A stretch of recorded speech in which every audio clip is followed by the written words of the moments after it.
هوای این روزای خانمای روستا خسته نباشی مامان. چی کار میکنی؟ دله کردم چی بره انورتیم برسته کردم از این آره؟ آره بره خورش درست کن بره کن پیاز انورتیم درست میکنی. غذای محلیه؟ آره غذای محلیه. گوشتای مرغ تیکه تیکه میکنیم، پیاز انورتیم درست میکنیم و بعد این انورتیم میریزیم توش و بعد اینقدر خوشمزه میشه که با برنج میخوریم. امروز مامان برامون درست کن.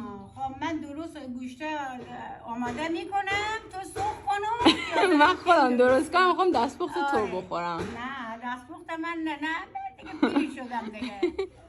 الان خشکه ما این شکم پرم خیلی خوشمزه میشه نه؟ خوشمزه میشه.